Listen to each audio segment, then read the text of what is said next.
All right, we're in the book spoiler section of the podcast. If you haven't read the books, if you don't want to be spoiled, you need to leave immediately. I'm going to be reading from the first book, Wool. This first section I'm going to read is from chapter 69, and it is going to spoil the fate of Solo. So please, again, stop the podcast if you don't want to know. So this is when Juliette is out of the deep dive. She lost air while she was in the deep dive, and she's looking for Solo. Solo, she asked. Her hand was a shivering blur as she reached out and shook him. Solo, she crawled the half-dozen treads to the landing and rolled onto her back. Some of her tools were caught on the steps below, tugging at her, where they were tied to her pockets. Water drained out her suit and splashed down her neck, peeled by her head and ran into her ears. She turned her head. She needed to get this freezing suit off. And found Solo. He was lying on his side, eyes shut, blood running down his face, some of it already caked dry. Solo? Her hand was a shivering blue as she reached out and shook him. What had he done to himself? One of his eyes parted a little. He blinked a few times, then bent double and coughed, blood flecking and landing on his face. Solo coughed into his hand, then rolled over and settled on his back. The blood on his head was still flowing from somewhere, fresh tracks trickling across what had dried some time before. Solo? He groaned. Juliette pulled herself closer, could barely feel her body. He whispered something. His voice was a rasp, on the edge of silence. Hey. She brought her face close to his, could feel her lips swollen and numb, and could taste the gasoline. Not my name. He coughed a mist of red. One arm lifted from the landing a few inches to cover his mouth, but it never had the chance of getting there. Not my name, he said. His head lolled off to the side, Juliette finally realizing he was badly injured. Her mind began to clear enough for her to see what state he was in. Hold still, she groaned. Solo, I need you to be still. She pushed herself up to will herself the strength to move. Solo blinked and looked at her, his eyes glassy, blood tinted the gray in his beard crimson. Not Solo, his voice said, straining. My name's Jimmy. More coughing. His eyes rolled into the back of his head, and I don't think his eyelids sagged shut, and then squinted in pain. Don't think I was. Stay with me, Juliette said, hot tears cutting down her frozen face. Don't think I ever was alone, he whispered, the lines on his face relaxing, his head sagging to the cold steel landing.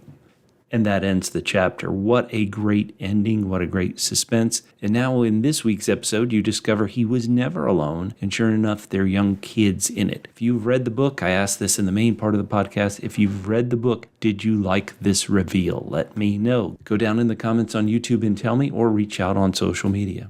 Before I get to your feedback, I want to talk about this feedback. And I apologize. I've lost who wrote the feedback. They wrote that maybe the reason why they aren't doing the radio in the show is because they want Juliette coming back to Silo 18 to be a big reveal for all the characters. And they're like, oh, wow, that's Juliette. Wow, she's alive. You know, it could be a big emotional moment for them.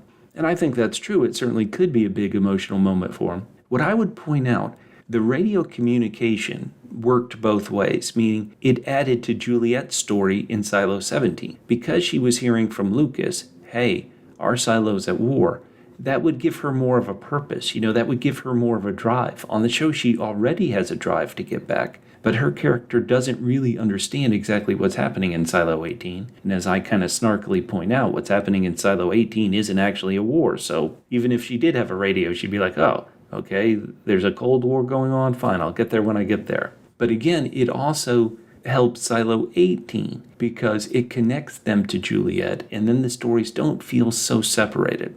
I may be wrong. Whoever wrote it and said, hey, they're waiting for a big emotional reveal to Silo 18. Hey, everybody, Juliette's alive. That could be powerful, but I think in the end it lost some of the smarts that the book had.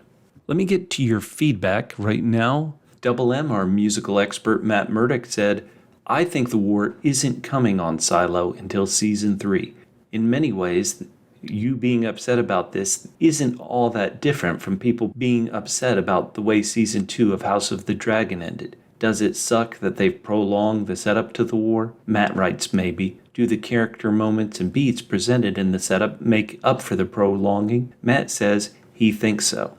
1D Forever, a great feedback person, said, I totally agree. They really undercut the most exciting sequence, Juliette's deep dive from the book. It was anticlimactic. There was more suspense in the first episode with her Fisher-Price bridge work. The war here is a minor disturbance, but 1D Forever is like me, he's hoping out for a strong finish.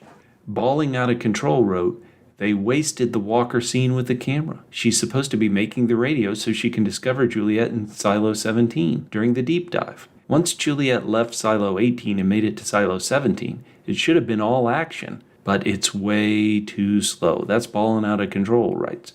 Margaret agreed. She said the show does way better with character building than the book, but why does absolutely everything need to be a mystery? This is Maggie May on Blue Sky too. Thank you, Margaret. I think that's a wonderful point.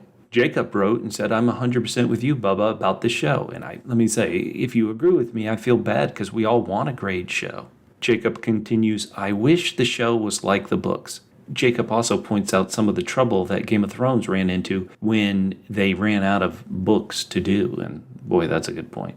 Wayne Rogers, a good feedback person, said he's only been mildly disappointed by the first half of Season 2. That's good. I need your attitude, Wayne. You're exactly right. Wayne writes that he was okay with Juliette's deep dive scene. Not as much drama as the book, but Wayne brings up a good point. It could have been technically difficult to film that. So, wonderful point there. I'm going to end with Dennis Christos, who says, Bubba, this question is sort of book related, but I've been wondering about ever since, the show revealed that there were 50 silos built. If each one has a population of 10,000 and there are 50 of them, that's 500,000 people. The final number was the key question, and he says, since the series is set somewhere in or near the state of Georgia, was Hugh Howey inspired by the Elbert County, Georgia Guidestones when he wrote the Wool trilogy? I have no idea. I love this question because I am in the state of Georgia. People call these things America's Stonehenge. There are these. Somebody put up these guidestones, and we know they were put up around 1980, but nobody knows who. Then in 2022,